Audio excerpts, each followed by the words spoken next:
बालू रेत से बनाओ भोलेनाथ, चढ़ाओ लोटा जल भर के। बालू रेत से बनाओ भोलेनाथ, चढ़ाओ लोटा जल भर के। बालू रेत से बनाओ भोलेनाथ, चढ़ाओ लोटा जल भर के।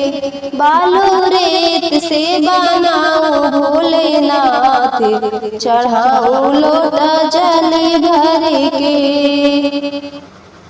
हाथ जोड़ कर बन्नी रानी मांग रही वरदान, हाथ जोड़ कर बन्नी रानी मांग रही वरदान।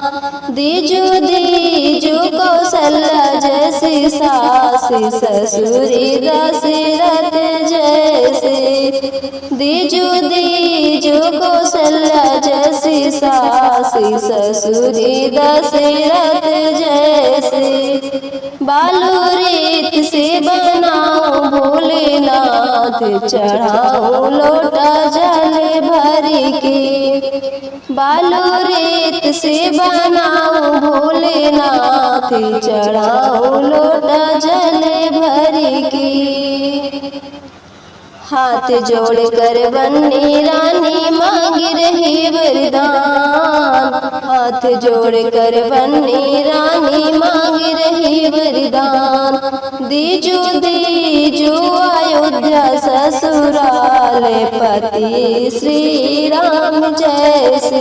दीजो दीजो अयोध्या ससुराल पति श्री राम जैसे। बालू रेत से बनाओ भोलेनाथ, चढ़ाओ लोटा जल भर के।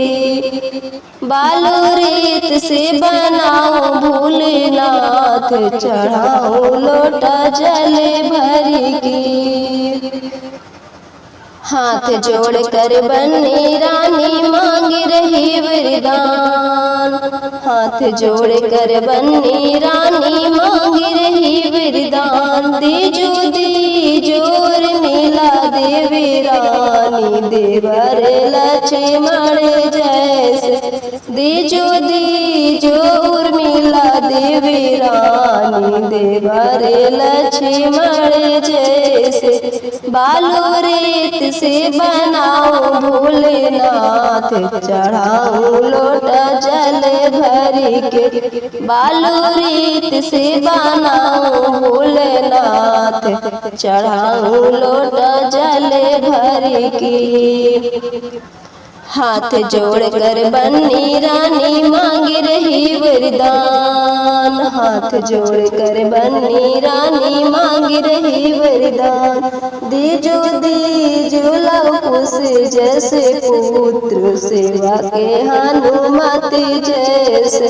दीजो दीजो लव कुश जैसे पुत्र, सेवा के हनुमत जैसे। बालू रेत से बनाओ भोलेनाथ, चढ़ाओ लोटा जल भर के। बालू रेत से बनाओ भोलेनाथ, चढ़ाओ लोटा जल भर के। बालू रेत से बनाओ भोलेनाथ, चढ़ाओ लोटा जल भर के।